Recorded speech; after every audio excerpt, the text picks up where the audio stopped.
Assalamualaikum warahmatullahi wabarakatuh. Sebelumnya mohon izin perkenalkan, nama saya Gevira Rosa Umaira dengan NPM 2310025. Pada kesempatan kali ini saya akan mempresentasikan teori utilitarianisme. Teori ini merupakan salah satu teori etika yang berpengaruh dalam bidang hukum, politik, dan kebijakan publik karena menilai moralitas berdasarkan manfaat atau akibat yang dihasilkannya. Untuk lebih detailnya, pada kesempatan kali ini saya akan menjelaskan mengenai pengertian utilitarianisme terlebih dahulu. Utilitarianisme adalah teori etika yang normatif yang menilai baik atau buruknya suatu tindakan berdasarkan manfaat atau akibat yang ditimbulkannya. Prinsip dasarnya yang paling terkenal itu adalah the greatest happiness for the greatest number, yang artinya kebahagiaan terbesar bagi jumlah orang yang terbesar juga, yang artinya suatu tindakan dianggap benar secara moral apabila tindakan tersebut menghasilkan kebahagiaan atau manfaat paling besar bagi sebanyak mungkin orang. Jadi fokus utama teori ini bukan pada niat ataupun moral, pada niat, moral ataupun aturan, tetapi pada hasil akhir ataupun konsekuensinya. Selanjutnya, saya akan membahas mengenai karakteristik utama dari teori ini. Karakteristik utama itu ada 3. Yang pertama, mengutamakan kebahagiaan atau manfaat. Kebahagiaan dipahami sebagai pleasure atau kesenangan serta pengurangan pain atau penderitaan. Kedua, bersifat korektif. Artinya, yang dipertimbangkan bukan hanya kepentingan individu, tetapi kepentingan masyarakat secara luas dan banyak. Ketiga, karakteristik utilitarisme atau teori utilitarisme ini berorientasi pada akibat atau konsekuensi moralitas tindakan yang dinilai pada hasil akhirnya, bukan dari niat atau kewajiban semata. Karena itu, prinsip teori utilitarianisme sering disebut sebagai teori etika yang praktis dan realistis. Selanjutnya, dalam peta besar teori etika, utilitarianisme memiliki posisi tertentu, yaitu utilitarisme termasuk dalam etika teleologis. Teleologis itu berarti menilai tindakan berdasarkan tujuan atau hasil akhir. Selain itu, utilitarianisme juga merupakan bagian dari etika konsekuensialis, yaitu pandangan bahwa benar atau salahnya tindakan ditentukan oleh konsekuensinya. Berbeda dengan teori deontologi yang menekankan kewajiban atau aturan, utilitarisme ini lebih fleksibel karena melihat dampak nyata dari suatu tindakan. Selanjutnya, di sini saya akan menjelaskan dari tokoh pertama yang merumuskan teori ini secara sistematis, yaitu adalah tokoh Jeremy Bentham. Jeremy Bentham menyatakan bahwa manusia berada di bawah 2 pengusaha utama, yaitu rasa senang dan rasa sakit. Menurut Bentham, suatu dianggap baik apabila menghasilkan kesenangan dan mengurangi penderitaan atau yang di awal itu disebut pain. Sebaliknya, suatu tindakan dianggap salah apabila menimbulkan banyak penderitaan. Dari pemikiran ini lahirlah prinsip utilitas, yaitu bahwa tindakan benar sejauh meningkatkan kebahagiaan dan salah sejauh menghasilkan penderitaan. Pendekatan Bentham ini sangat rasional dan bahkan mencoba mengukur kebahagiaan secara sistematis. Untuk itu, Bentham memperkenalkan konsep yang dikenal sebagai kalkulus hedonistik, atau yang lebih tepatnya adalah Bentham mencoba mengukur kebahagiaan melalui beberapa indikator seperti intensitas, durasi, kepastian, kedekatan waktu, kemungkinan menghasilkan kesenangan lanjutan, kemurnian, dan luas dampaknya. Namun, pendekatan ini kemudian dianggap terlalu menyederhanakan makna kebahagiaan. Disinilah peran John Stuart Mill sebagai tokoh yang menyempurnakan teori utilitarianisme ini. John Stuart Mill tetap mempertahankan prinsip dasar utilitarianisme, tetapi ia mengkritik Bentham yang terlalu menekankan kuantitas. Mill berpendapat bahwa tidak semua kesenangan memiliki nilai yang sama.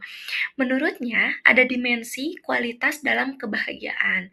Hal ini terlihat dalam pembagian jenis kesenangan menurut John Stuart Mill. Mill membedakan kesenangan menjadi dua, yaitu lower pleasure dan higher pleasure. Lower pleasure berkaitan dengan kesenangan fisik atau jasmani. Higher pleasure berkaitan dengan intelektual, moral, dan spiritual.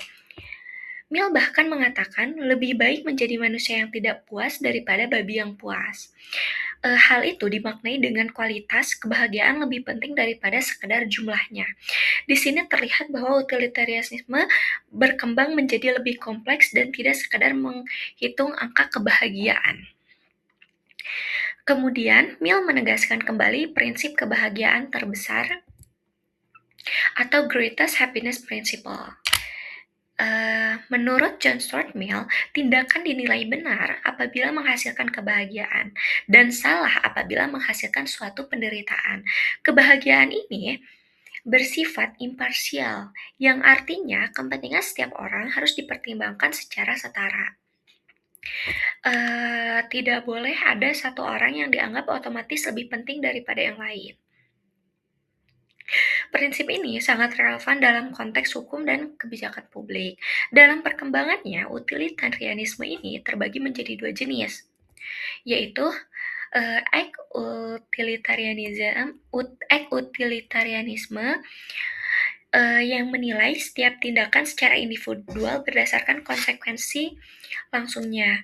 Kedua, rule utilitarianism, yaitu moralitas berdasarkan aturan umum yang jika ditetapkan secara konsisten akan menghasilkan kebahagiaan terbesar.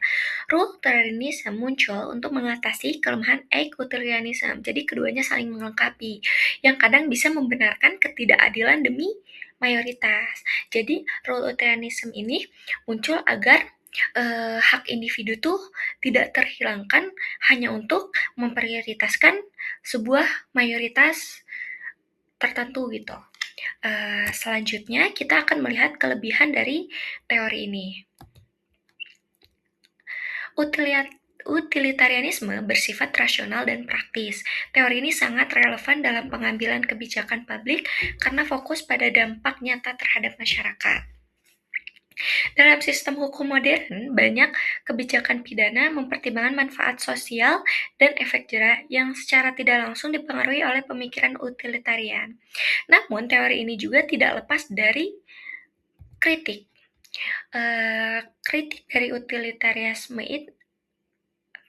Kritik dari utilitarianisme ini adalah yang pertama, sulit mengukur kebahagiaan secara objektif karena sifatnya itu subjektif. Kedua, berpotensi mengabaikan hak individu. Ketiga, bisa melegitimasi ketidakadilan apabila mayoritas diuntungkan dan minoritasnya dirugikan. Inilah tantangan filosofis terbesar dari teori ini. Sekarang kita masuk pada contoh penerapan dalam konteks kebijakan publik.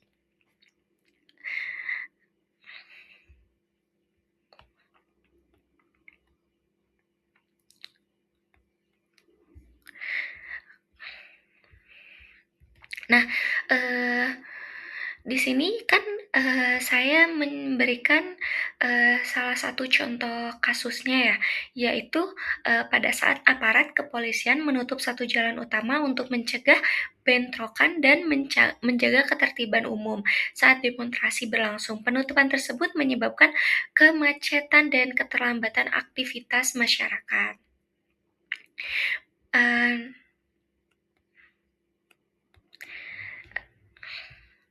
Permasalahannya, penutupan jalan menyebabkan kemacetan dan keterlambatan aktivitas masyarakat. Namun tindakan tersebut dilakukan untuk menghindari kerusakan yang berpotensi menimbulkan korban jiwa dan kerusakan fasilitas umum. Selanjutnya, kita lihat dari sudut pandang utilitarianisme. Dari sudut pandang utilitarianisme, kerugian berupa kemacetan bersifat sementara dan dialami sebagai masyarakat, sedangkan manfaatnya adalah perlindungan keselamatan publik dan ketertiban umum yang lebih luas. Karena manfaat yang dihasilkan lebih besar daripada kerugiannya, maka tindakan tersebut dapat dibenarkan secara utilitarian. Dan hal ini pun sejalan dengan teori utilitarisme yang dikemukakan oleh Jeremy Bentham dan John Stuart Mill berdasarkan prinsip the greatest happiness for the greatest number. Sebagai penutup, saya akan menyampaikan kesimpulan dari materi yang saya jelaskan ini. Kesimpulannya adalah utilitarianisme merupakan teori etika yang menempatkan kebahagiaan standar moral tertinggi dimulai dari Jeremy Bentham dan pendekatan kuantitatif terhadap kesenangan. Teori ini kemudian disempurnakan oleh John Stuart Mill dengan penekanan pada kualitas kebahagiaan dan dimensi moral yang lebih tinggi. Sebagai teori etika konsekuensialis, utilitarisme sangat berpengaruh dalam bidang hukum, politik, dan kebijakan publik karena berorientasi pada manfaat sosial. Namun demikian, teori ini tetap menghadapi tantangan filosofis, terutama terkait perlindungan hak individu dan keadilan distributif. Sekian presentasi dari saya. Mohon maaf apabila banyak kekurangannya. Wassalamualaikum warahmatullahi wabarakatuh.